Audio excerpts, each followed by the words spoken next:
Okay sir. Sir ভালো আছেন sir? না ভালো নাই, আপনারা মানে ক্লাস শুরুই করতে দেন না, কেমনে ভালো থাকবো বলেন? স্যার শুরু করেন আল্লাহর নাম নিয়ে স্যার, বিসমিল্লাহ।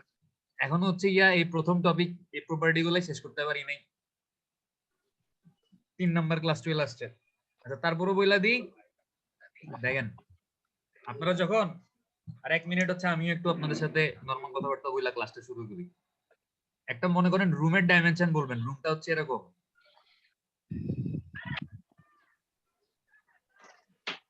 এদিকে হচ্ছে 12, এদিকে হচ্ছে 24। আমরা এটাকে 12x24 ইঞ্চি লিখি, এই রুমটার সাইজ, ঠিক আছে? আচ্ছা, আর সিলিন্ডার যেগুলো বানাবো, সিলিন্ডার তো এরকম দেখতে, তাই না?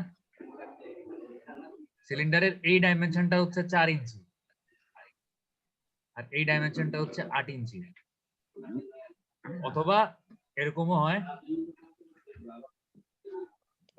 এই ডাইমেনশনটা হচ্ছে কত ইঞ্চি আর একটু বড় সাইজের 6 ইঞ্চি, আর এটা হচ্ছে কত 12 ইঞ্চি। বোঝা গেছে? জি স্যার।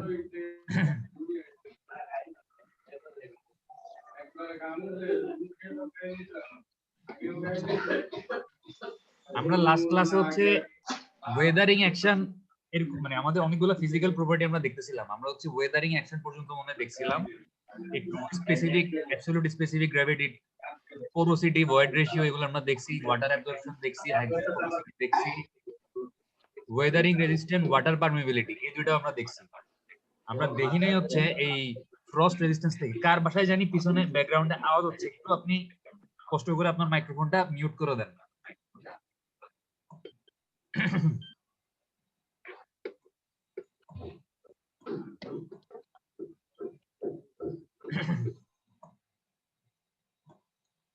দাঁড়ান, পেজগুলো উল্টাপাল্টা হয়ে গেছে কেন জানি। আচ্ছা যাই হোক, আমরা শুরু করি। দেখেন ফ্রস্ট রেজিস্ট্যান্স, আজকে আমরা এখান থেকে শুরু করতেছি। ফ্রস্ট কি জিনিস বলেন তো?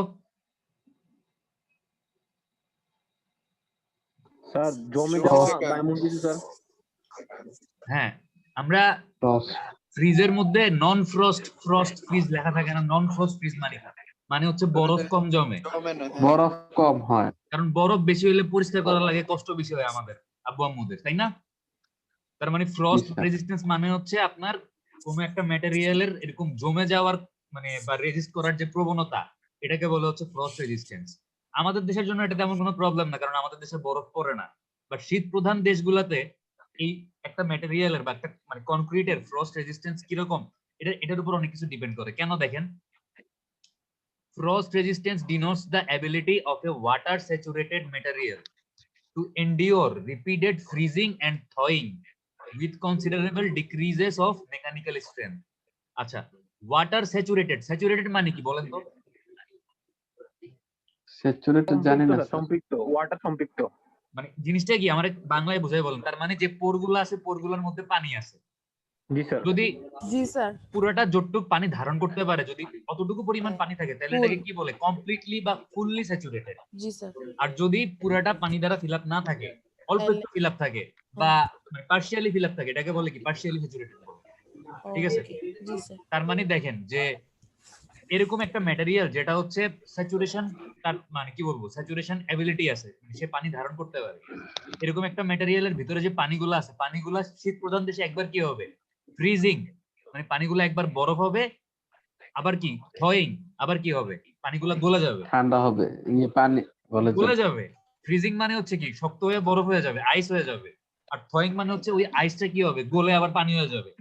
একবার বরফ হচ্ছে, একবার গলে পানি হচ্ছে। তো এই জিনিসটার কারণে দেখা যায় যে যেই ম্যাটেরিয়ালটা, এটা যদি কনক্রিট হয়, ওই কনক্রিটের মেকানিক্যাল স্ট্রেংথ মানে হচ্ছে আপনার লোড নেয়ার যে ক্ষমতা বা বেন্ডিং সহ্য করার যে ক্ষমতা বা কম্প্রেশন নেয়ার যে ক্ষমতা, ওইটা আস্তে আস্তে ডিক্রিজ করে বা মেকানিক্যাল স্ট্রেংথ আস্তে আস্তে কমে যায় এই কন্টিনিউয়াস ফ্রিজিং আর থয়িং এর কারণে। ঠিক আছে? এটা তো বুঝলেন যে ফ্রিজিং মানে হচ্ছে কি? বরফ হওয়া, আর থয়িং মানে হচ্ছে কি? গলে, মানে ওই বরফটা আবার গলে যাওয়া। So under such condition, the water contained by the pores increases in volume even up to 9% on freezing. দেখেন যেটা হয়, মনে করেন এরকম একটা কনক্রিটের ব্লক আছে, এই কনক্রিটের ব্লকটার মধ্যে তো অবশ্যই পোর আছে এবং এই পোর গুলার মধ্যে কি আছে, পানি আছে। তো যখন ঠান্ডা পড়বে এই পানিগুলা কি হবে, বরফ হয়ে যাবে। যখন আবার গরম পড়বে তখন এই পানিগুলা কি হবে, গলে যাবে, গলে হচ্ছে পানি হয়ে যাবে। গলে যাবে। তো দেখেন যে under such condition the water content by pore increases in volume. আমরা কি জানি, পানি যখন বরফ হয় তখন তার আয়তন বাইরে যায় না? জি স্যার। স্যার এবং দেখেন এই পানিগুলা, এই ভিতরের পানিগুলা যখন বরফ হবে, এই পোরের ভিতরের পানিগুলা যখন বরফ হবে, তখন এগুলার আয়তন নরমাল অবস্থায় পানির তুলনায় কত গুণ বাড়তে পারে? প্রায় 9 গুণ পরিমাণ বাড়তে পারে। এখন একটা জিনিস চিন্তা করেন, আমি ইসমাইলকে মনে করেন, আমি ইসমাইলকে না, মনে করেন যে আমি একটা টেনিস বল নিয়ে একটা বয়মের মধ্যে ঢুকে রাখছি। এই টেনিস বলটা যদি সাইজে বাড়তে চায় তাহলে কি বয়মটা ভেঙে যাওয়ার চেষ্টা করবে, মানে মানে একটা কি বলবো, এটা এই ভয়েন্ডে টেনিস ওঠার বলটা যদি প্রেসার কাজ আয়তন করবে। বাড়ে তাহলে ওই বয়মটা, মনে করেন একদম টেনিস বলটা হচ্ছে বয়মটার যতটুকু সাইজ, টেনিস বলটার অতটুকু সাইজ, বাট টেনিস বলটা হঠাৎ করে মনে করেন এক্সপ্যান্ড করতেছে বা এটার আয়তন বাড়তেছে, তাহলে বয়মটা মানে ভেঙে যাওয়ার একটা প্রবাবিলিটি আছে না? জি স্যার সেম যখন জি হচ্ছে স্যার। এই এই পোর গুলার ভিতরে পানি আছে, সমস্যা নাই, বাট পানিটা যখন বরফ হচ্ছে, তাইলে যখন এটা বরফ হচ্ছে এটার আয়তন প্রায় কি হচ্ছে, 9 গুণ পরিমাণে বেড়ে যাওয়ার একটা টেন্ডেন্সি আছে। তো আয়তন বাড়লে কি হবে, এই যে কনক্রিট গুলা, এই কনক্রিট গুলা ডিসইন্টিগ্রেট। স্ট্রেংথ কমে যাবে। ডিসইন্টিগ্রেট মানে হচ্ছে কি, পার্ট পার্ট খুলে যাওয়ার একটা চান্স আছে। ডিসইন্টিগ্রেট, ঠিক আছে। আবার মনে করেন যখন ডিসইন্টিগ্রেট। বরফটা পানি হচ্ছে তখন কি, এটার আয়তন কমে যাচ্ছে। মানে একবার হচ্ছে আমি এটার উপরে টেনশন অ্যাপ্লাই করতেছি, একবার কম্প্রেশন অ্যাপ্লাই করতেছি, ব্যাপারটা এরকম না? একবার টানতেছি জি স্যার। জিনিসটা, যখন পানিটা যখন এক্সপান্ড করতেছে তখন কিন্তু আমার কনক্রিটটা এরকম বাইরের দিকে টান খাইতেছে। আবার যখন এই আপনার বরফটা গলে যাচ্ছে তখন কি হচ্ছে, হয়তো অ্যাকচুয়ালি কম্প্রেশন অ্যাপ্লাই করতেছি না, বাট এই টেনশনটা কি রিলিজ হয়ে যাচ্ছে না? আমি যদি জি আপনার স্যার মাথার চুল ধইরা একবার টানি একবার ছাড়ি, একবার টানি একবার ছাড়ি, একবার টানি একবার ছাড়ি, আলটিমেটলি হঠাৎ করে আপনার মাথার চুলটা টাইনা আমার হাতে চলে আসবে না ছিঁড়া? জি স্যার ব্যাপারটা এরকম। তো একবার হচ্ছে আমি এটার উপরে স্ট্রেস অ্যাপ্লাই করতেছি, যখন এটা বরফটা হচ্ছে, আপনার পানিটা যখন বরফ হচ্ছে, আবার স্ট্রেসটা রিমুভ কেমনে হচ্ছে, যখন বরফটা গলে পানি হয়ে যাচ্ছে স্ট্রেসটা রিলিজ হয়ে যাচ্ছে। এরকম একবার স্ট্রেস দিচ্ছি একবার রিলিজ করতেছি, একবার দিচ্ছি একবার রিলিজ করতেছি, যার কারণে কি হচ্ছে, আপনার এটার মেকানিক্যাল স্ট্রেংথ কমে গিয়ে একটা ফেল করবে। তাহলে ফ্রিজিং থ্রোয়িং কি জিনিস বুঝতে পারছেন? জি স্যার আচ্ছা, এবার দেখেন heat conductivity is the ability of a material to conduct heat, মানে হচ্ছে তাপ পরিবহন ক্ষমতা। It is influenced by sir একটা প্রশ্ন। করেন করেন তাড়াতাড়ি স্যার করেন। ওই প্রশ্নটাকে স্যার কিভাবে স্যার ইয়ে করবে? তো এই কোশ্চেনটা সমস্যাটা কিভাবে সমাধান? প্রথমবার একদম ক্লিয়ারলি বলবেন, মানে কোশ্চেন আপনি যদি মুখের মধ্যে অর্ধেক রাখেন কোশ্চেন আমি বুঝি না, আরেকবার বলবেন। মানে স্যার বলতেছিলাম যে এই যে ফ্রস্ট রেসিস্ট্যান্টটা স্যার কিভাবে করবে? এরকম তো হবেই, পানি তো ঢুকবেই স্যার। মানে এটাকে কি স্যার ভাইব্রেশন হ্যাঁ, বেশি করে করতে হবে বা নাকি কুটিং ভিতরে করতে ভয়েড হবে? কমাইতে হবে, ভিতরে ভয়েড বেশি হলে পানি থাকবে বেশি। আপনি যদি ভিতরে ভয়েড কমাইতে পারেন তাইলে তো ভিতরে পোর কমবে, পোর কমলে ভিতরে পানি কমবে, আর ভিতরে পানি থাকবে। কারণ আপনার যে সিমেন্ট, সিমেন্ট শক্ত হওয়ার জন্য হাইড্রেশন রিঅ্যাকশন করতে হয়। তো হাইড্রেশন রিঅ্যাকশন করতে হলে পানি লাগবে, এটা আপনি দেখবেন। মানে যখন সিমেন্ট পড়বেন তখন দেখবেন যে কেন কিউরিং। পানি থাকে, পানি কিছুটা পানি থাকে এবং এই পানিটা হচ্ছে সিমেন্ট যখন শক্ত হয় হাইড্রেশন রিঅ্যাকশন করে এই সিমেন্টই হচ্ছে ভিতরের পানিটা আস্তে আস্তে অ্যাবজর্ব করে। ঠিক আছে, আচ্ছা যাই হোক, আমরা হিট কন্ডাক্টিভিটিতে চলে যাই। যে is the ability of a material to conduct heat, it is influenced by nature of material. মানে একটা বস্তু কি পরিমাণ তাপ পরিবহন করতে পারবে না কি পারবে না এটা ডিপেন্ড করে হচ্ছে কি ওই বস্তুটার স্ট্রাকচার, পোরোসিটি, মানে কি পরিমাণ পোর স্পেস আছে, characteristics of the pore and mean temperature at which heat exchange, এবং হচ্ছে এভারেজ তাপমাত্রা, যেই তাপমাত্রা আসলে বস্তুটা হচ্ছে তাপ পরিবহন করা শুরু করে। Material with large size pore have high heat conductivity, মানে যেই ম্যাটেরিয়াল গুলার পোর বা এই ছিদ্রগুলো হচ্ছে সাইজে বড়, এই ম্যাটেরিয়াল গুলো হচ্ছে বেশি তাপ ট্রান্সফার করে। Most material have a higher heat conductivity than drier moist material। আচ্ছা, যেই ম্যাটেরিয়াল গুলো হচ্ছে ভিজা বা একটু আপনার ওয়েট, এই ম্যাটেরিয়াল গুলো হচ্ছে শুকনা ম্যাটেরিয়ালের চাইতে বেশি পরিমাণে তাপ পরিবহন করতে পারে। This property is of major concern for material used on the walls of heated building since it will affect dwelling houses। dwelling house মানে হচ্ছে রেসিডেন্সিয়াল হাউস। আমরা যে বাসাগুলোতে থাকি, আমাদের বাসায় যে আমরা ওয়াল তৈরি করি, এই ওয়ালগুলার দেয়াল তৈরি করার সময় ম্যাটেরিয়ালের হিট কন্ডাক্টিভিটি হচ্ছে একটা অনেক ইম্পর্টেন্ট বিষয় বা চিন্তার বিষয়। কারণ আপনি যে দেয়াল তৈরি করতেছেন, আপনি কি দিয়ে তৈরি করতেছেন? ব্রিকের দেয়াল বা ব্রিকের ওয়াল তৈরি করতেছেন। এই ব্রিক যদি অতিরিক্ত পরিমাণে হিট কন্ডাক্টিভ হইতো, তাহলে আপনি ঘরের মধ্যে থাকলে আপনার কি হইতো? গরম লাগতো। কারণ বাইরের, মনে করেন আজকে বাইরের টেম্পারেচার অনেক বেশি, কি বলবো, তাপমাত্রা অনেক বেশি। মানে আকাশে মনে করেন একেবারে সূর্য উঠটা ফাটায় ফেলতেছে। তাই আপনি বাসায় থেকে কিন্তু কমফোর্ট পাইতেন না, কারণ ওই বাইরের টেম্পারেচার আপনার বাসায় ঢুকতো যদি আপনার ওয়ালটা হিট কন্ডাক্টিভ হইতো। বাট ওয়ালের হিট কন্ডাক্টিভিটি কম দেখে বাইরের টেম্পারেচার কিন্তু ভিতরে অতটা ঢুকতে পারতেছে না, যার জন্য আপনি বাইরে গরম থাকলেও বাসার ভিতরে কিছুটা হইলেও কমফোর্টেবলি বসতে পারতেছেন। তাহলে ম্যাটেরিয়ালের হিট কন্ডাক্টিভিটি কেন ইম্পর্টেন্ট, মানে এই ডুয়েলিং হাউস বা রেসিডেন্সিয়াল হাউসের জন্য, বুঝতে পারছেন? জি স্যার। আচ্ছা, এবার দেখেন জি স্যার, জি sir. Thermal capacity. Thermal capacity হচ্ছে একটা বস্তুর তাপ ধারণ ক্ষমতা, একটা হচ্ছে তাপ পরিবহন ক্ষমতা। মনে করেন একটা লোহা, আমরা জানি যে লোহা কি? তাপ পরিবাহী। লোহার এক মাথায় তাপ দিলে আপনি যদি হাত দিয়ে আরেক মাথা ধরে রাখেন, তাহলে একটু পরে কি আপনি টেম্পারেচারটা ফিল করতে পারবেন, কারণ লোহা কি করে? তাপ পরিবহন করে। আর থার্মাল ক্যাপাসিটি হচ্ছে বস্তুর তাপ ধারণ ক্ষমতা, কতটুক তাপ সে ধরে রাখতে পারে। আচ্ছা, thermal capacity is the property of a material to absorb heat described by its specific heat। মানে তাপ ধারণ ক্ষমতা বা তাপ শোষণ ক্ষমতা বলতে পারেন, এবং এটাকে আমরা হচ্ছে আপেক্ষিক তাপ বা এই যে স্পেসিফিক হিট, এই টার্মটা দিয়ে প্রকাশ করি বস্তুর তাপ ধারণ ক্ষমতাকে। Thermal capacity is of concern in the calculation of thermal stability of walls of heated building and heating of material for concrete laying in winter।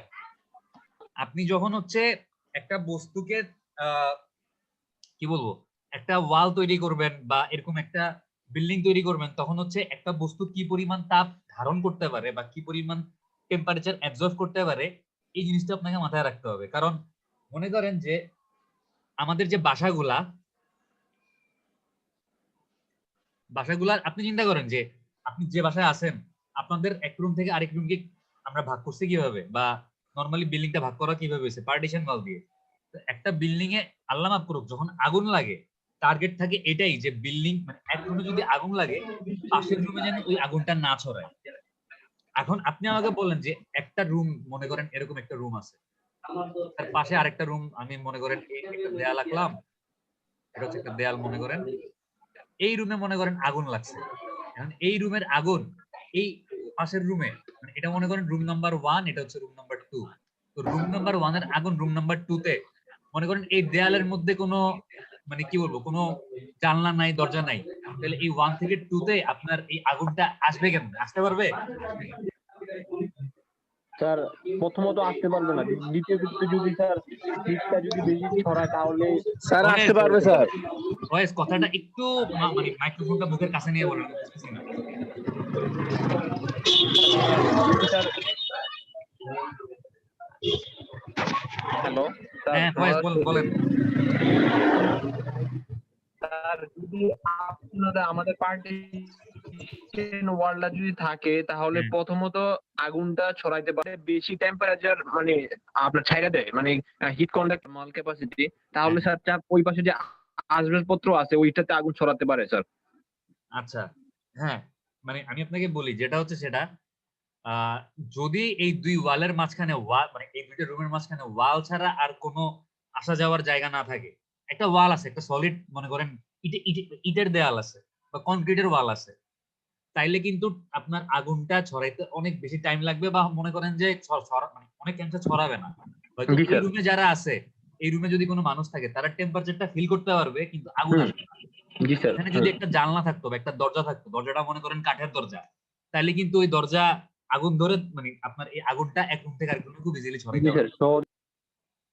তো একটা ম্যাটেরিয়াল আসলে কতটা তাপ ধারণ করতে পারে বা তাপ শোষণ করতে পারে, বা এই জিনিসটা হচ্ছে আপনার বিল্ডিং এর ডিজাইন করার সময়, বা আপনি যখন আপনার এক বিল্ডিং তৈরি করার সময় কোন একটা পার্টিকুলার ম্যাটেরিয়াল ইউজ করবেন, এটা অনেকটা মাথায় রাখতে হয়। কারণ এখনকার দিনে এরকম অনেক দরজা আছে যে দরজাগুলো হচ্ছে আসলে আপনার হিট রেজিস্টিভ বা ফায়ার রেজিস্ট্যান্স আছে দরজাগুলোর, এই দরজাগুলোতে আগুন লাগে না, বা দরজাগুলো হচ্ছে এরকম এক রুম থেকে আরেক রুমে যেন আগুন আসতে না পারে, মানে দরজাগুলো নিজেরাই হচ্ছে আগুনকে বাধা দেয় আসতে। তারপরে আপনার এরকম সিলিং আছে, মানে মাথার উপরে যে ছাদ আছে, দেখা যায় যে এরকম বাইরের দেশগুলোতে ছাদগুলা হয় মানে উডেন ফ্লোর হয়, এরকম দেখবেন বাইরের দেশে যারা বড়লোক মানুষজন তাদের বাসার ফ্লোরটা কি হয়? Wooden floor. তো এই উড কিন্তু হচ্ছে আপনার ফায়ার রেজিস্টিভ না, আগুন ছড়ানোর জন্য খুব, তারা কি বলবো, খুব আগুনের জন্য তারা খুব ভালো, তারা আগুনকে হচ্ছে ছড়াইতে দেয়। তো এরকম একতলা থেকে আরেক তলায় হচ্ছে এরকম উডেন ফ্লোরের মাধ্যমে আগুন ছড়াইতে পারে। তো এরকম যেন এরকম ফ্লোরও আছে যে আপনার ফায়ার রেজিস্ট্যান্স ফ্লোর, যে ফ্লোর গুলো হচ্ছে আগুন ছড়াইতে দেয় না।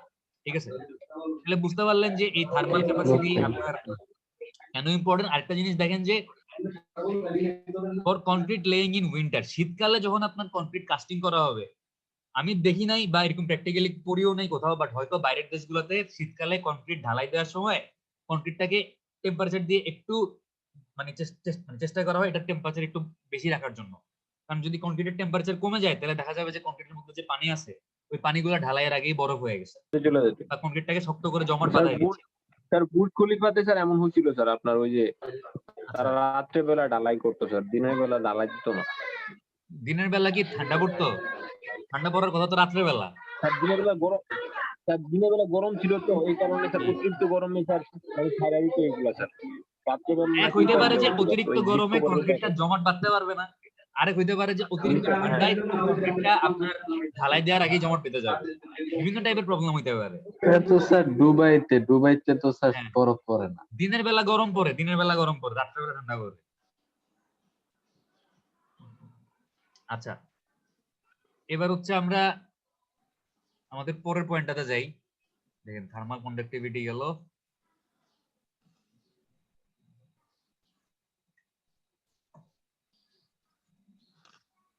ফায়ার হ্যাঁ বলেন। দেখেন ফায়ার রেজিস্ট্যান্স হচ্ছে, আরে খোদা,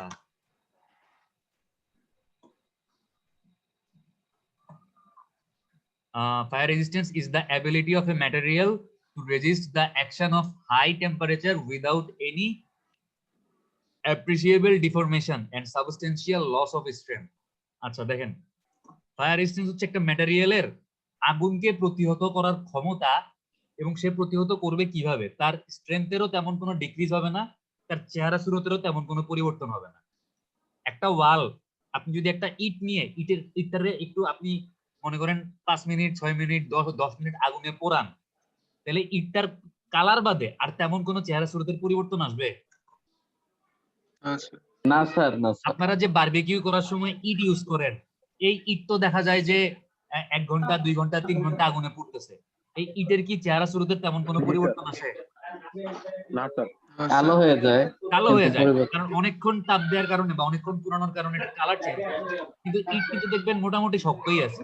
তার মানে একটা ম্যাটেরিয়ালের ফায়ার রেজিস্ট্যান্স বলতে আমরা বুঝি যে ম্যাটেরিয়ালটা কতক্ষণ হচ্ছে তাপ সহ্য করতে পারবে বা ফায়ারকে, আগুনকে সহ্য করতে পারবে উইদাউট এনি ডিফরমেশন, মানে তার চেহারা সুরতের কোনো পরিবর্তন আসবে না, তার চেহারা সুরত যেরকম ছিল সেরকমই থাকবে, কিন্তু তার আপনার যে লস অফ স্ট্রেংথ, মানে স্ট্রেংথ যতটুকু আছে স্ট্রেংথ তো তেমন একটা কমবে না। আপনি যদি লোহাকে তাপ দেন লোহা কিন্তু গলে যাবে, যদি গ্লাসকে তাপ দেন বা কাঁচকে তাপ দেন কাঁচ কিন্তু গলে যাবে। তার মানে লোহা, কাঁচ এগুলোর কিন্তু ফায়ার রেজিস্টিভিটি ইসমাইল একটু মিউট কর, তোর বাসায় অনেক আওয়াজ। ঠিক আছে।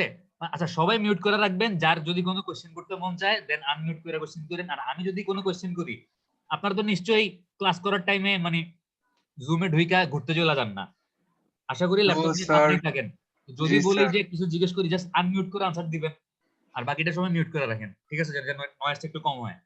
আচ্ছা দেখেন, এখন হচ্ছে আমরা দেখি যে ফায়ার রেজিস্টিভ ম্যাটেরিয়াল আর those which char, smolder and ignite with difficulty when subjected to fire or high temperature for long period but continue to burn or smolder only in the presence of flame. আচ্ছা দেখেন, এই চার মানে হচ্ছে সম্ভবত হচ্ছে কার্বনিয়াস material, যে material গুলোর মধ্যে কার্বন আছে। আপনার মনে করেন কয়লা, আমরা বারবিকিউ করার সময় কয়লা পোড়াই না? জি স্যার। এখন একটা কয়লাকে যখন Yes, sir. আচ্ছা যখন বারবিকিউ করার সময় কয়লাটার মধ্যে আগুন ধরান, আগুনটা কি খুব নরমালি ধরে না আগুনটা ধরাইতে কষ্ট হয়? কষ্ট হয়। ফ্যানের বাতাস দিয়া এরকম বাতাস দেওয়া লাগে না ফ্যান দিয়ে? জি স্যার। তার মানে দেখেন, আর যখন কয়লাটা যখন আগুন ধরে আগুনটা কি দাউ দাউ করে জ্বলে না ধিকি ধিকি করে জ্বলে? কোনটা? দেখি দেখি স্যার। দেখি দেখি স্মোল্ডার ওয়াটার দেখতেছেন, স্মোল্ডার সম্ভবত স্মোল্ডারের মানে হচ্ছে এরকম মানে দাউ দাউ করে জ্বলবে না, ধিকি ধিকি করে জ্বলবে না, অল্প অল্প জ্বলবে, ঠিক আছে? এবং দেখেন জি, স্যার। ইগনিশন মানে কি? ইগনিশন মানে হচ্ছে কোনো কিছু জ্বলা, ঠিক আছে? ইগনাইট মানে হচ্ছে আপনার, এটার বাংলা কি ইগনাইট? আমরা যখন দুইটা পাথর নিয়ে ঘষি দেখবেন এরকম স্পার্ক করে না পাথর, জি sir.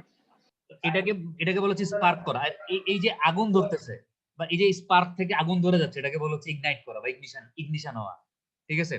Ignite with difficulty when subjected to fire or high temperature, মানে এই যে চার কয়লা বা স্মোল্ডার, মানে আপনার যেই ম্যাটেরিয়াল গুলোর মধ্যে কার্বন আছে, এই কার্বনটা যখন মানে আপনার আগুন আগুনে পোড়ার পরে কার্বনটা যখন বাতাসে উড়া যায় কার্বন ডাই অক্সাইড হয়ে, মানে বাতাসের উপস্থিতিতে এই কার্বন আর অক্সিজেন এই দুইটা মিলা কি হয় কার্বন ডাই অক্সাইড হয়, তারপর কার্বন ডাই অক্সাইডটা বাতাসে কি হয় বাতাসের সাথে মিশে যায়।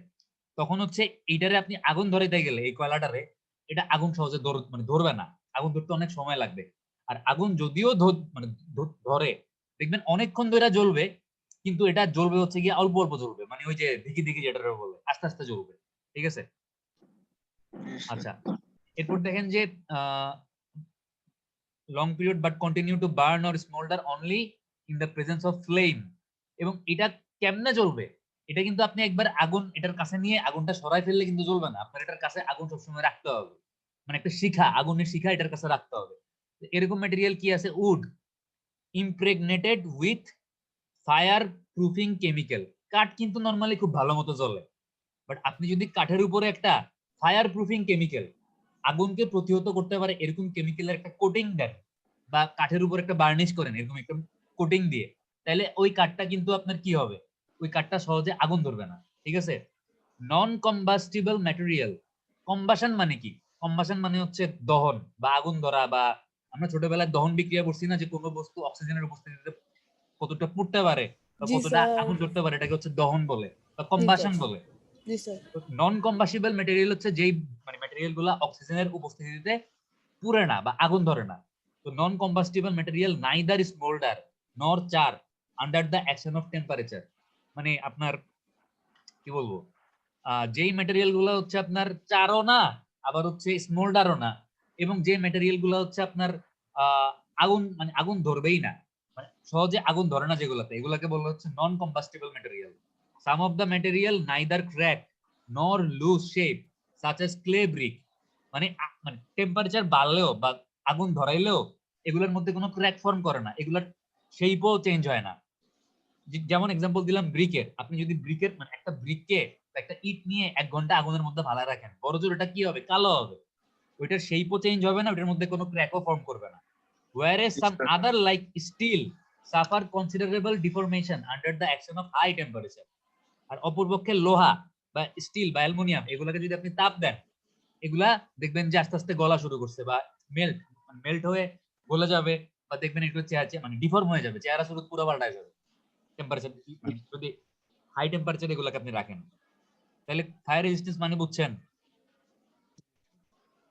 জি স্যার, জি স্যার, আচ্ছা, জি এখন স্যার, আমাকে বুঝছি বলেন স্যার। আপনার বাসার জানলার মধ্যে যে গ্লাস আছে, যে অ্যালুমিনিয়ামের যে মানে ফ্রেমটা আছে, এটার ফায়ার রেজিস্টিভিটি বেশি না আপনার বাসায় যে ওয়াল আছে ইটার ওয়াল, এটার ফায়ার রেজিস্টিভিটি বেশি?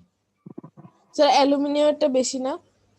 ফায়ার রেজিস্টিভিটি মানে হচ্ছে প্রতিহত করার ক্ষমতা, কোনটার প্রতিহত করার ক্ষমতা বেশি? স্যার দেয়ালের। দেয়ালের। কারণ আপনার বাসার যে অ্যালুমিনিয়াম বা স্টিল আছে বা যে গ্লাস আছে, গলে আগুনে এগুলা গলবে, গলে দেয়াল যাবে। তো গলবে না আগুনে। স্যার অ্যালুমিনিয়াম কি গলবে? হ্যাঁ হ্যাঁ গলবে, স্যার। অবশ্যই গলবে, অবশ্যই গলবে। স্যার এটা তো অনেক বেশি মানে আপনি যদি একটা অ্যালুমিনিয়ামের 1100 সামথিং।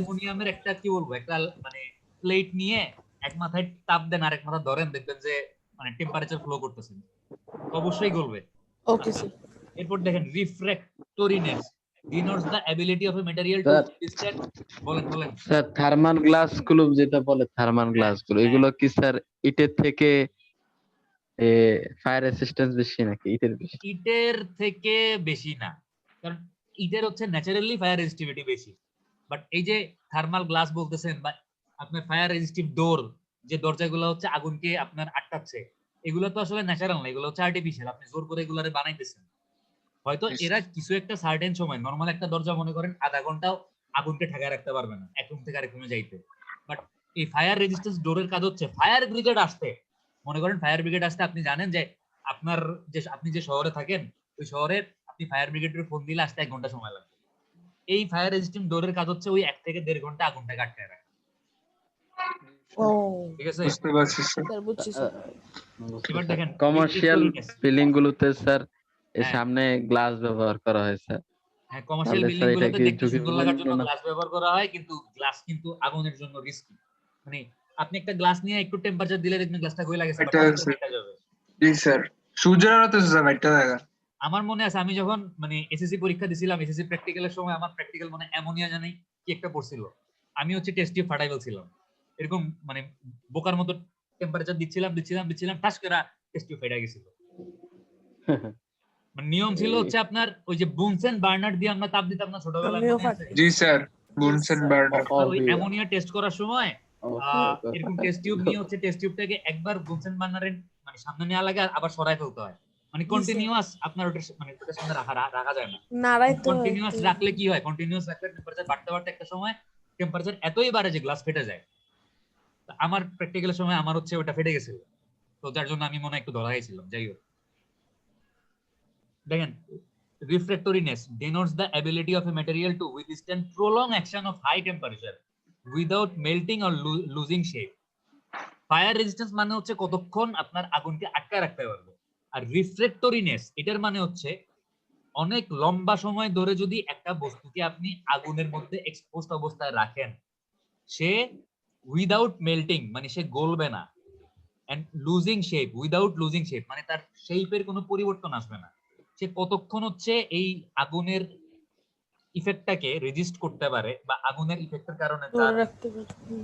চেহারা সুরত, তার শেপ, তার স্ট্রেংথে কোনো রকম বা পরিবর্তন আসবে না, এইটাকে বলা হচ্ছে রিফ্রেক্টরিনেস। ঠিক আছে? জি স্যার। আচ্ছা, material resisting prolonged temperature of 1580 degree Celsius or more are known as refractory, মানে যেই ম্যাটেরিয়াল গুলা 1580 ডিগ্রি সেলসিয়াস বা তার চাইতেও বেশি টেম্পারেচারে অনেকক্ষণ ধরে যদি আপনি ফালায় রাখেন, এটার শেপে কোনো পরিবর্তন আসবে না, এটা গলবে না, এই ধরনের ম্যাটেরিয়াল গুলাকে বলা হচ্ছে রিফ্রেক্টরি ম্যাটেরিয়াল। আর যে ম্যাটেরিয়াল গুলা হচ্ছে দেখেন high melting material can withstand temperature from 1350 থেকে 1580 ডিগ্রি, মানে যদি আপনার একটা ম্যাটেরিয়াল 1580 ডিগ্রি থেকে তার চাইতেও বেশি টেম্পারেচারে না গলে, এগুলাকে বলা হচ্ছে রিফ্রেক্টরি ম্যাটেরিয়াল। ঠিক আছে? কোন ম্যাটেরিয়াল যদি 1350 থেকে 1580 এই টেম্পারেচারের মধ্যে গলে, তার মানে এই কোন একটা ম্যাটেরিয়াল গলনাঙ্ক আর স্ফুটনাঙ্ক, বয়েলিং পয়েন্ট আর মেল্টিং পয়েন্ট, এই দুইটা ছোটবেলায় শুনছেন না? জি জি স্যার। স্যার। আমরা জানি পানির স্ফুটনাঙ্ক কত ডিগ্রি? 100। 100 ডিগ্রি সেলসিয়াস তাপ দিলে হচ্ছে পানি ফুটতে শুরু করে। জি স্যার। এরকম এক একটা ম্যাটেরিয়ালের স্ফুটনাঙ্ক মানে এক একটা। জি স্যার। স্ফুটনাঙ্ক তো শুধু পানির ক্ষেত্রে, এক একটা ম্যাটেরিয়ালের কি আছে, গলনাঙ্ক আছে বা মেল্টিং পয়েন্ট আছে। জি স্যার। লোহার মেল্টিং পয়েন্ট একরকম, গ্লাসের মেল্টিং পয়েন্ট একরকম। অ্যালুমিনিয়াম যে ম্যাটেরিয়াল গুলা 1580 ডিগ্রি সেলসিয়াস থেকে বেশি তাপমাত্রাতেও গলে না, এগুলাকে কি বলে? এগুলাকে বলা হচ্ছে রিফ্রেক্টরি ম্যাটেরিয়াল। আর যে ম্যাটেরিয়াল গুলা 1350 থেকে 1580 এই টেম্পারেচারের মানে গলা যায়, এগুলাকে বলা হচ্ছে হাই মেল্টিং ম্যাটেরিয়াল, মানে গলনাঙ্ক অনেক বেশি। আর যেই ম্যাটেরিয়াল গুলো হচ্ছে 1350 ডিগ্রি চাইতে কম তাপমাত্রাতেই গলে যায়, এগুলাকে বলা হচ্ছে লো মেল্টিং ম্যাটেরিয়াল। ঠিক আছে? জি স্যার। ঠিক আছে। Low melting material withstand temperature below 1350। হ্যাঁ বলেন কি বলতেছিলেন, আরেকবার বলেন। একটা एग्जांपल উদাহরণ দিতেন স্যার। ভাই আমি তো প্রত্যেকটা বস্তুর এরকম মেল্টিং পয়েন্ট মুখস্থ করি নাই, আপনারা করবেন, আমার এখন আসলে মনেও নাই। Okay sir. বাট আমি যদি বলি গ্লাস Okay, হচ্ছে একটা লো সমস্যা মেল্টিং নাই। Material, glass. ঠিক আছে? জি স্যার। কারণ আপনি গ্লাসকে মনে করেন একটু ট্যাপ টেম্পারেচার দিলে এটা মানে গলা শুরু করবে। আর হাই মেল্টিং ম্যাটেরিয়ালের যদি एग्जांपल দেই, তাইলে হচ্ছে ইটের ভাটা, দেখছেন না ইটের ভাটা? Yes sir. স্যার।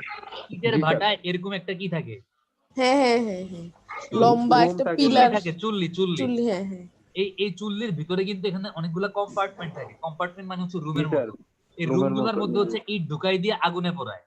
এই রুমের অনেক যে তাপ দেয়াল, ভিতরে। এই রুমের যে দেয়াল, এই দেয়াল বানাইতে যে ইটটা ইউজ করছে, এই ইট যদি লো মেল্টিং হয় তাহলে দেখা যাবে ইট পোড়ানোর সময় দেয়াল গইলা গেছে। জি স্যার। তো এই রুমগুলা বা এই কম্পার্টমেন্টের যে মানে ইটগুলা থাকে, এই ইটগুলা অনেক হাই মেল্টিং মানে ম্যাটেরিয়াল বা এরকম অতি উচ্চ তাপ সহ্য করার মতো ইট ইউজ করা হয়, যেন আপনার এই চুল্লির ইটগুলা, মানে চুলা বানাইতে আপনি যেই ইটগুলা ব্যবহার করছেন এই ইটগুলার কোনো ক্ষতি না হয়। স্যার বুঝছি স্যার, এগুলা পারা যাবে স্যার। রিফ্লেক্টেড যেটা, হ্যাঁ স্যার স্যার, একটু রিফ্লেক্টেড যে স্যার একটা ম্যাটেরিয়ালটা, জিনিস, এইটা কোনটা স্যার একটু? রিফ্রেক্টরি ম্যাটেরিয়াল যেগুলা হচ্ছে আপনার 1580 ডিগ্রির চাইতেও বেশি টেম্পারেচার রেজিস্ট করতে পারে। নিতে পারে। আচ্ছা জানি না, গুগলে সার্চ দিতে হবে, দাঁড়ান গুগলে সার্চ মেরে দেখি। আচ্ছা আপনারা সার্চ, আচ্ছা আমি দিই সবকিছু আপনাদের উপর ছেড়ে দিলাম, আপনারা স্যার আমি বলবেন। দিচ্ছি স্যার। আচ্ছা ইসমাইল দেখ, আমি একটু আগাইতে থাকি, একদম সার্চ মারেন। স্যার পরীক্ষার জন্য কি সব থিওরি পড়তে হবে? মানে সব থিওরি পড়তে হবে মানে হচ্ছে এই ডেফিনিশন গুলো আপনার জানা লাগবে, ঠিক আছে? কাকে বলে? হ্যাঁ, কারণ এগুলো আপনাদের পরবর্তীতে অনেক জায়গায় মানে দেখবেন যে সামনে যখন জিনিসগুলো পড়বেন, আপনি যদি এই টার্ম গুলো না চিনেন, রিফ্রেক্টরিনেস কি জিনিস, হিট কন্ডাক্টিভিটি কি জিনিস, স্পেসিফিক ওয়েট কি জিনিস, স্পেসিফিক টেম্পারেচার কি জিনিস, তখন আপনার মনে হবে যে আয় কি বলতেছে এগুলা। জি স্যার। ঠিক আছে, তো এই টার্মিনোলজি গুলা বুঝতে হবে এবং কোনটা আসলে কি। যেমন মনে করেন আপনি যখন সামনে পড়বেন, আপনাকে বলা হলো যে এটার ভয়েড রেশিও কম, এটার পোরোসিটি বেশি। আপনি যদি ভয়েড রেশিও আর পোরোসিটি কি জিনিস না জানেন, আপনি কি তখন জিনিসগুলা ধরতে পারবেন? আপনার মনে হবে না যে জিনিসগুলো আপনার কাছে অপরিচিত? জি স্যার। তো যেন জিনিসগুলো এরকম অপরিচিত মনে না হয়, এই জন্য এই টার্ম গুলা খুব ভালো মতো বুঝবেন, নিজেরা পড়বেন আর বুঝবেন যে আসলে কোনটা কি ধরনের প্রপার্টি। আচ্ছা Yes, বলেন, হাই রিফ্রেক্টরি ম্যাটেরিয়ালের কোন এক্সাম্পল পাইছেন? ইসমাইল গুগলে সার্চ দিয়ে কিছু পাইছেন? স্যার পাইছি স্যার, সিলিকন, ম্যাগনেসিয়াম, ক্যালসিয়াম এগুলো। আচ্ছা আমরা একটু আগাই, আমরা লাস্টে গিয়ে হচ্ছে এটা নিয়ে আমরা কথা বলবো। দেখেন, chemical resistance is the ability of a material to withstand the action of acid, alkali, sea water and gases. Natural stone material, limestone, marble and dolomite are eroded even by weak acid. Wood has low resistance to acid and এই কার মাইকটা sound করে একটু mute করেন ভাই। ইসমাইলের। জিশান ভাই। আচ্ছা, wood has low resistance to acid and alkali. Bitumen disintegrate under the action of alkali and liquid. আচ্ছা দেখেন, কেমিক্যাল রেজিস্ট্যান্স হচ্ছে একটা ম্যাটেরিয়ালের, আমি যদি একটা ম্যাটেরিয়ালকে কোনো একটা কেমিক্যালের মধ্যে চুবায় রাখি, মানে কেমিক্যালটা হইতে পারে আপনার অ্যাসিডিক কেমিক্যাল হইতে পারে, বেসিক মানে ক্ষারীয় কেমিক্যাল হইতে পারে, ওটার মধ্যে ক্ষারও থাকতে পারে, অম্লও থাকতে পারে, ঠিক আছে? এবং এটার মধ্যে সি ওয়াটার মানে লবণও থাকতে পারে এবং গ্যাসও থাকতে পারে। এরকম কোন একটা কেমিক্যাল সাবস্টেন্সের সংস্পর্শে আমি যদি একটা ম্যাটেরিয়ালকে আনি, ওই ম্যাটেরিয়ালটা হচ্ছে ওই কেমিক্যালটার ইফেক্ট কতটুকু পর্যন্ত সহ্য করতে পারে, এই ইফেক্টটাকে বলে হচ্ছে তার কেমিক্যাল রেজিস্ট্যান্স বা কেমিক্যাল রেজিস্টিভিটি। প্রাকৃতিক পাথর বা ন্যাচারাল স্টোন, লাইমস্টোন, চুনা পাথর, মার্বেল, ডলোমাইট, এগুলো হচ্ছে আপনার উইক অ্যাসিড মানে দুর্বল ক্ষার বা দুর্বল অম্ল, ক্ষার তো না, দুর্বল অম্ল। এই দুর্বল অম্লর সংস্পর্শে আসুক, অথবা হচ্ছে আপনার মনে করেন কাঠ, আপনি যদি কাঠকে ক্ষার বা অম্লের সংস্পর্শে আনেন, বা বিটুমিন, আপনি যদি বিটুমিনকে হচ্ছে অ্যালকালি লিকিউর মানে হচ্ছে অ্যালকালি মানে কি, অ্যালকালি মানে হচ্ছে আপনার ক্ষার, এরকম তো কোন তরল পদার্থ যার মধ্যে ক্ষার আছে, এরকম কোন একটা ক্ষারের তরল পদার্থের সংস্পর্শে আপনি যদি বিটুমিনকে আনেন, দেখা যাবে বিটুমিন ডিসইন্টিগ্রেট মানে বিটুমিন মানে কি বলবো, পার্ট পার্ট খুইলা নষ্ট হয়ে যাইতেছে। বিটুমিন কিন্তু লিকুইড সাবস্টেন্স, কিন্তু তার মধ্যে কি দেখবেন একটা আঠালো বা স্টিকি ভাব আছে না, একসাথে লাইগা থাকে। বাট যদি আপনি এটার মধ্যে অ্যালকালি লিকুইড মানে একটু তরল ক্ষার টাইপের কিছু যোগ করেন, দেখবেন যে ওই আঠালো ভাবটা আর নাই, এটা পানি পানি হয়ে গেছে, এটার ভিসকোসিটি কমে গেছে, ঠিক আছে? আর তো তার মানে আচ্ছা একটা প্র্যাকটিক্যাল এক্সাম্পল দেই, আপনার পদ্মা সেতু না জানি যমুনা সেতুর কাজের সময় আপনার ভিয়েতনাম আর হচ্ছে সম্ভবত ইন্ডিয়া, এই দুই জায়গা থেকে এই ডলোমাইট আনছিল মনে হয়। এই ডলোমাইট হচ্ছে এক ধরনের পাথর, ঠিক আছে? তো এই ডলোমাইটটা কেমিক্যালি রেজিস্ট্যান্স কিনা এটা চেক করার জন্য এটাকে সোডিয়াম ক্লোরাইড এরকম কোন একটা ম্যাটেরিয়ালের মধ্যে চুবাইতে হয়। চুবানোর পর যদি দেখা যায় যে এটার লেন্থ মনে করেন এটার লেন্থ এতটুকু ছিল, এটাকে আমি কেমিক্যালের মধ্যে ডুবানোর পরে হয় এটার লেন্থ কমছে বা বাড়ছে, তাও একটা রেঞ্জ আছে, মানে কত পার্সেন্ট জানি বাড়তে পারবে না, তাইলে এটাকে বলা হয় কেমিক্যালি সাউন্ড। মানে কোন একটা কেমিক্যাল ইফেক্টের কারণে এটা শেপ যদি অপরিবর্তিত থাকে তাহলে ম্যাটেরিয়ালটা ভালো এবং এটাকে তখন ইউজ করা যাবে। আর যদি কোন একটা কেমিক্যালের সংস্পর্শে আনলে এই ম্যাটেরিয়ালটা হচ্ছে আপনার এটার শেপ চেঞ্জ হয়, বাহ্যিক এটার পরিবর্তন করলে লেন্থ বাড়ে বা কমে, তাহলে হচ্ছে বুঝতে হবে এটা কেমিক্যালি সাউন্ড না। কেমিক্যাল হচ্ছে এটার গাঠনিক বা স্ট্রাকচার চেঞ্জ করে দিচ্ছে, গঠনটা চেঞ্জ করে দিচ্ছে, তখন এটা আসলে আপনি ইউজ করতে পারবেন না। তো এই টেস্ট করার পরে মনে হয় ওই ইন্ডিয়ানটা বাদ গেছিল, ভিয়েতনামেরটা সিলেক্ট হয়েছিল, এরকম কিছু একটা শুনছিলাম Yes. ডিজাইন করার সময়, আমি এক্স্যাক্টলি মনে নাই, বাট এরকম কিছু একটা শুনছিলাম। যাই হোক, আচ্ছা এরপর দেখেন durability is the ability of a material to resist the combined effect of atmospheric and other factor। এই যে উপরে আমরা এতগুলো জিনিস পড়লাম, ফায়ার রেজিস্টিভিটি, হিট কন্ডাক্টিভিটি, রিফ্লেক্টরিনেস, মানে বিভিন্ন ধরনের ইফেক্ট।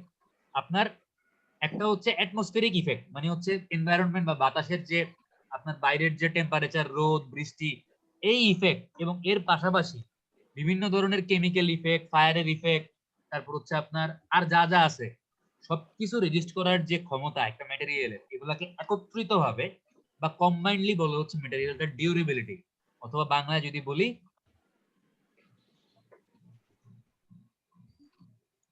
স্থায়িত্ব বলে। বোঝা গেছে? Yes sir. আচ্ছা, এতক্ষণ যে প্রপার্টি গুলো আমরা বললাম, এই প্রপার্টি গুলো ছিল ম্যাটেরিয়ালের কি প্রপার্টি? ফিজিক্যাল প্রপার্টি, ঠিক আছে? এখন আমরা দেখবো হচ্ছে ম্যাটেরিয়ালের মেকানিক্যাল প্রপার্টি। মেকানিক্যাল প্রপার্টি প্রথমটা কি দেখেন, strength is the ability of the material to resist failure under the action of stress caused by loads, the most common being compression, tension, bending and impact। আচ্ছা, প্রথমে আসি যে compression কি জিনিস। এটা মনে করেন একটা বস্তু, আপনি যদি বস্তুটাকে এভাবে চাপ দেন অথবা এভাবে চাপ দেন, এটাকে কি বলে? কম্প্রেশন না টেনশন বলে? কম্প্রেশন। এটাকে বলে হচ্ছে কম্প্রেশন। যে জিনিসটা হচ্ছে বস্তুটাকে ভর্তা করে দেওয়ার চেষ্টা করবে। মনে থাকবে যে কম্প্রেশন মানে হচ্ছে কোনো কিছুকে ভর্তা করে দেওয়ার চেষ্টা করা। কি করা? জি স্যার, ভর্তা স্যার। আমি যদি আপনার মাথার মধ্যে আমার হাত দিয়ে একটা বাড়ি দিই, তাহলে কি আমি কম্প্রেশন অ্যাপ্লাই করতেছি না টেনশন অ্যাপ্লাই করতেছি? কম্প্রেশন। কম্প্রেশন অ্যাপ্লাই করতেছি। আমি যদি আমার পা দিয়ে আমার মানে পাশে যে ওয়াল আছে, ওয়ালের মধ্যে একটা লাথি মারি, তাহলে কি আমি কম্প্রেশন দিচ্ছি না টেনশন দিচ্ছি? টেনশন। কম্প্রেশন, লাথি মারতেছি। ও আরে আচ্ছা ওয়াল রে। এবার চিন্তা করেন, আমি যদি আপনার চুল ধরে টানি, মনে করেন জি, এটা স্যার। হচ্ছে ইসমাইল, এটা হচ্ছে ইসমাইলের মাথার চুল, ঠিক আছে? আমি টানতেছি, তাহলে আমি যদি এভাবে এই ডিরেকশন বরাবর টানি, আমি কি টেনশন অ্যাপ্লাই করতেছি না কম্প্রেশন অ্যাপ্লাই করতেছি? টেনশন। টেনশন। মনে করেন একটা লোক ফাঁসিতে ঝুলাই দিল একটা লোক রে, ওই লোকটার গলার উপরে কি টেনশন আসতেছে না কম্প্রেশন আসতেছে? Sir compression Tension sir. Tension sir. Tension sir. এটা হচ্ছে একটা লোক, এরকম মনে করেন তার গলার মধ্যে সে টান খাইতেছে, এটা কি টেনশন না? জি sir. Sir tension sir. Tension. Tension মানে Tension. যেখানে আপনার কোন একটা বস্তুর উপরে টান কাজ করবে ওটা হচ্ছে টেনশন, আর যেখানে একটা বস্তুর উপরে চাপ কাজ করবে, মানে কোনো কিছু চ্যাপ্টা হয়ে যাবে, গলার উপরে তো স্যার এটা চাপ কাজ করতেছে না স্যার। চাপের কারণে তো টানতেছে। রগে স্যার, রগে তো চাপ কাজ করে। আচ্ছা দেখেন, সহজ কথা চিন্তা করেন, একটা মানুষকে যদি আমি এমনি ঝুলাই, গ্র্যাভিটি বা মহাকর্ষ তারা নিচের দিকে টানতেছে, আমি তারে ঝুলাই রাখছি রশি দিয়া, তারে এদিকে টানতেছি, দুই ডিরেকশনে টানতেছি না? জি স্যার। ও এইভাবে টেনশন, ঠিক আছে। বোঝা গেছে? গ্র্যাভিটি টানতেছে নিচের দিকে, আর আমি তারে দড়ি দিয়ে ঝুলাই রাখছি উপরের দিকে, উপরের দিকে টান খাই, মানে উপরের দিকে ও একটা স্যার বল কাজ বায়োলজিক্যালি বলে লেছি, সরি স্যার, বায়োলজিক্যালি বলে লেছি, সরি। বুঝি নাই। যাই হোক, বায়োলজিক্যাল তাহলে নতুন নতুন ফোর্স, হচ্ছে কই নতুন একটা। স্ট্রেংথের ক্রাইটেরিয়া বায়োলজিক্যালি আল্লাহ জানে। আচ্ছা যাই হোক, কম্প্রেশন টেনশন কি জিনিস বুঝছেন না? জি স্যার, জি স্যার। এবার দেখেন বেন্ডিং। বাংলা সিনেমায় দেখছেন নায়ক হইতেছে লোহার রড হাত দিয়ে বাঁকায় ফেলে? জি স্যার। কি? ক্রিশ ক্রিশ ক্রিশ। ছোটবেলায় বাংলা সিনেমায় দেখেন নাই নায়ক হচ্ছে গিয়ে লোহার রড হাত দিয়ে বাঁকায় ফেলে? না। জি স্যার। ও আচ্ছা তাইলে যাই হোক, ছোটবেলায় সবাই কলম হাত দিয়ে বাঁকাইছেন না? কলম কলম জি হ্যাঁ স্যার। স্যার, কলমের যে ক্যাপটা ছিল ওইটারে বাঁকানো যায়। হ্যাঁ আবার বাতাস। ক্যাপ না, আপনি যদি হাতে একটা কলম নিয়ে কলমটাকে এভাবে করে দুই মাথায় আপনি বল প্রয়োগ করেন, কলমটা এরকম বাইকা যাবে না? জি স্যার। স্যার ওই এটাকে কোনো বলে হচ্ছে একটা বেন্ডিং। axis কলম একটা এটাকে কি Okay, বলে? বেন্ডিং। এটাকে বলছে বেন্ডিং, bending। কোনো কিছু বাঁকানো। জি স্যার আর ইমপ্যাক্ট হচ্ছে কি বাঁকানো, জানেন? জি স্যার। ইমপ্যাক্ট, ইমপ্যাক্ট মানে হচ্ছে হঠাৎ করে একটা কিছু আসবে আবার চলে যাবে। এ ভাই মিউট করেন, মিউট করেন।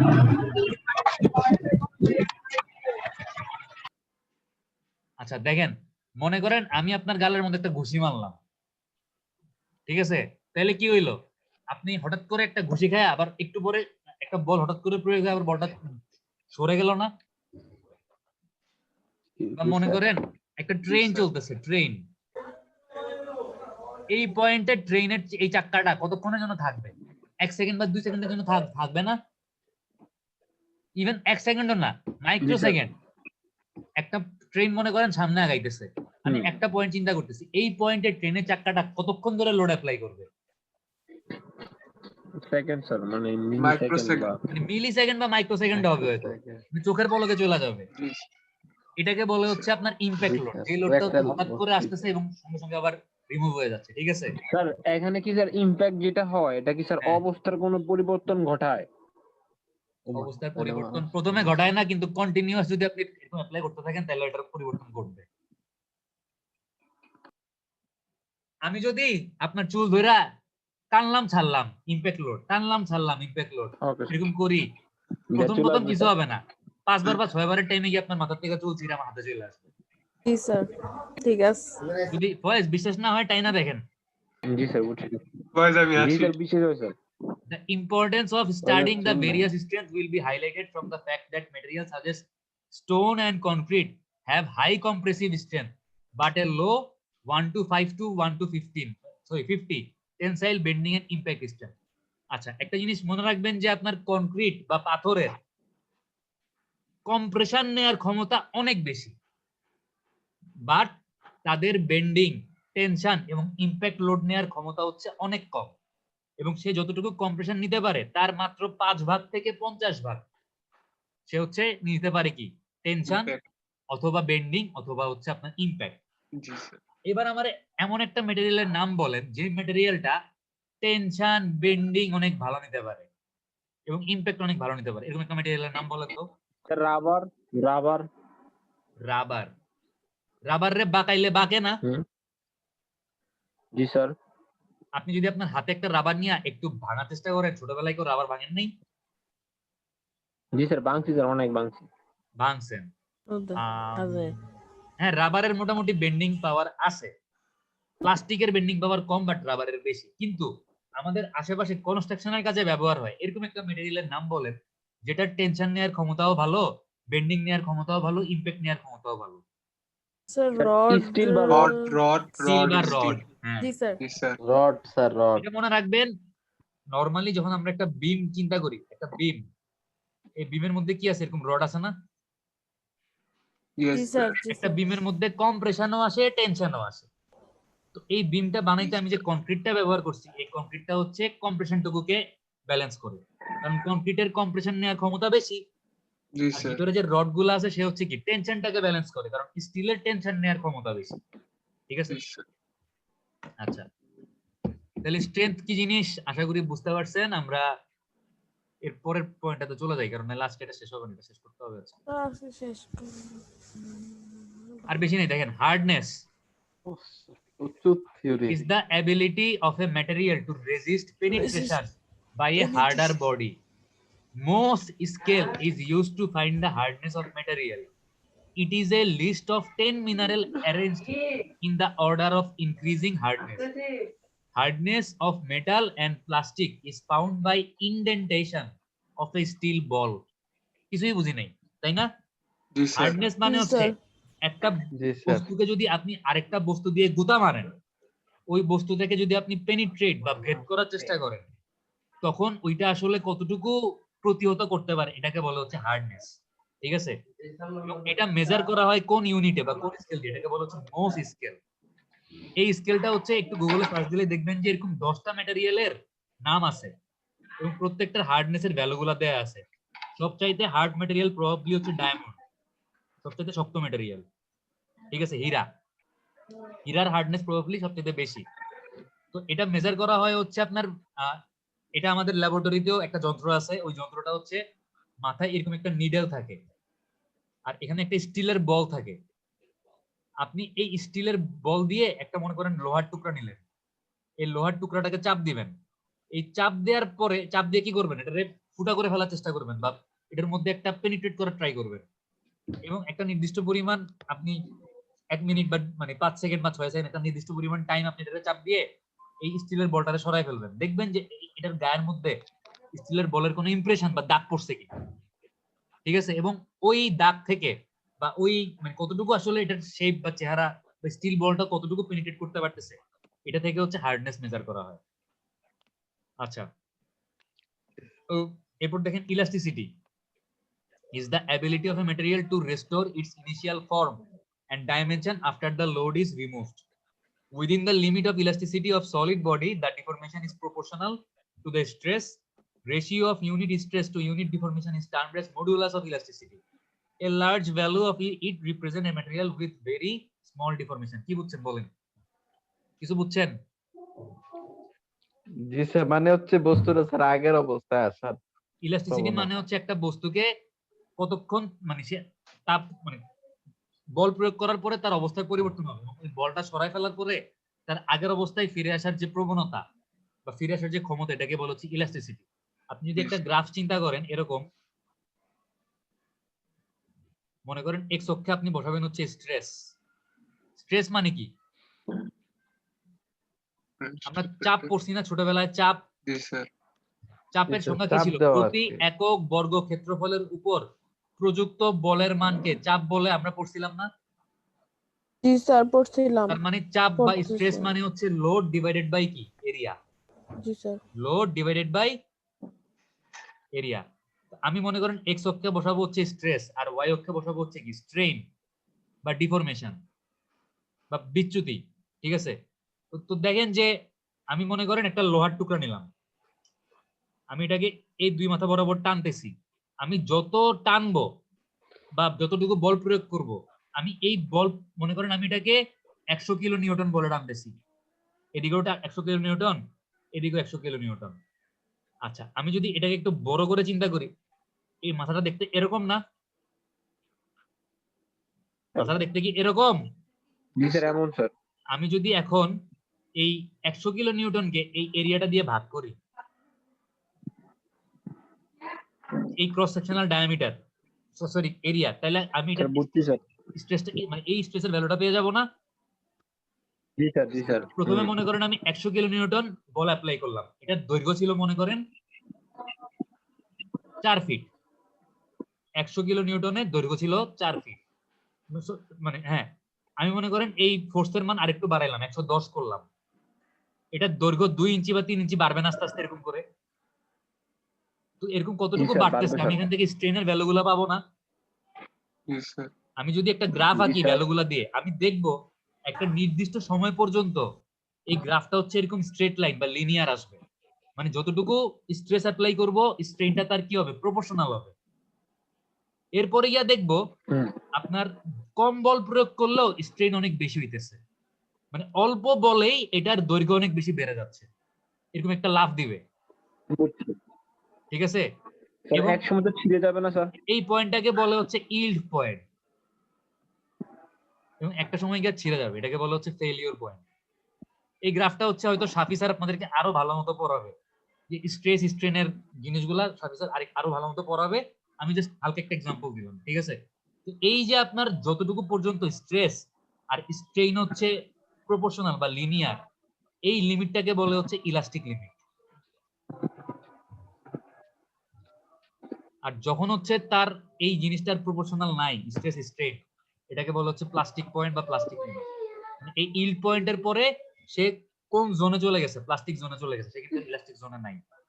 আর একক স্ট্রেইনের সাথে একক স্ট্রেইনের মানে একক স্ট্রেসের সাথে unit stress divided by unit strain, এই রেশিওটাকে বলে হচ্ছে কি? Modulus of elasticity, E. Modulus of elasticity. স্থিতিস্থাপকতা গুণাঙ্ক নাকি একটা ছিল না? জি স্যার ছিল। গুণাঙ্ক। ঠিক আছে। আচ্ছা, এখন একটা বস্তুর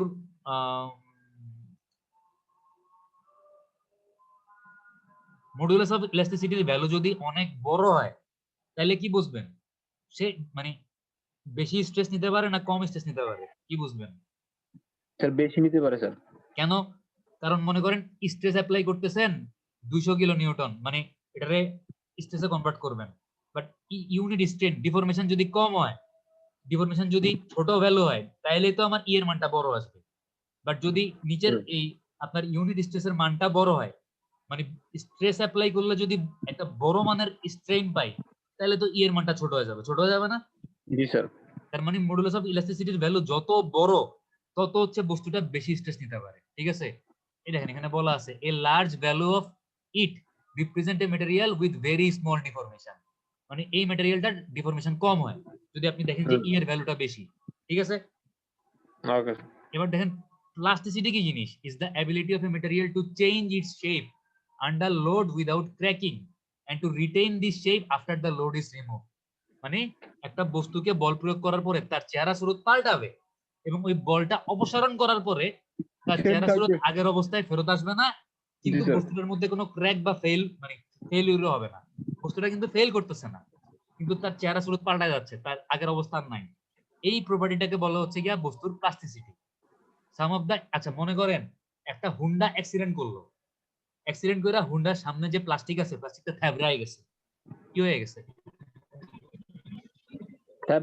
নষ্ট হয়ে গেছে। এটা কিন্তু ফাটে নাই, কোনো ক্র্যাক ফর্ম করে নাই, কিন্তু একটা মনে করেন আপনার গাড়ির মধ্যে অনেক সময় এরকম গাড়ির ট্যাপ খাওয়া যায় না আপনার ট্রাকের সাথে গাড়ি খাইলে, জি স্যার।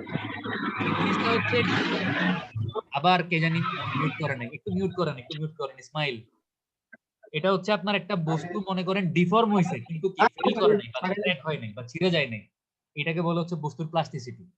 ঠিক আছে, some of the example of plastic material কি কি বলা আছে দেখেন, স্টিল, কপার, হট বিটুমিন, এগুলো হচ্ছে প্লাস্টিক ম্যাটেরিয়াল।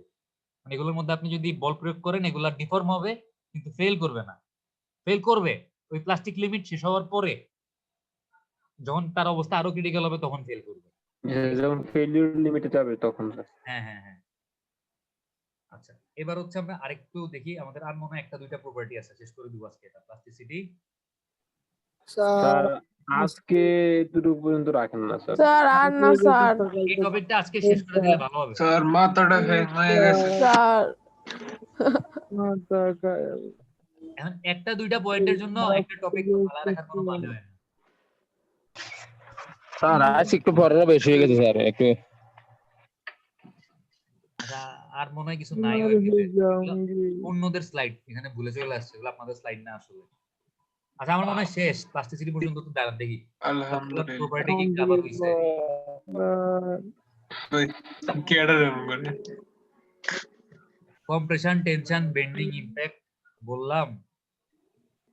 আচ্ছা, হার্ডনেস স্যার নেক্সট ক্লাসে স্যার নাইলে 10 মিনিট বেশি পড়বে। আর নাই, মানে আমাদের এই প্রপার্টি, মেকানিক্যাল প্রপার্টি আর ফিজিক্যাল প্রপার্টি শেষ, ঠিক আছে, চুপ কর।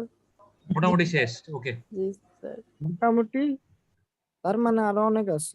না প্রপার্টি আর পড়তে হবে না, প্রপার্টি গুলো মোটামুটি শেষ। আপনারা বাসায় নিজেরা প্রপার্টি গুলো পড়বেন, আপনাদের দায়িত্ব হচ্ছে বাসায় নিজেরা পড়া। ইনশাআল্লাহ। কোশ্চেন গুলা কিভাবে আসতে পারে স্যার? সব কি থিওরি আসবে?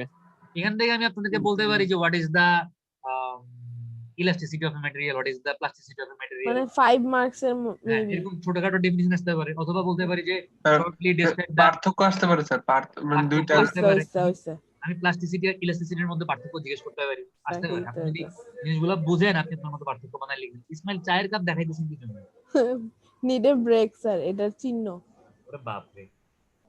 স্যার 4 কাপ চা খাবো।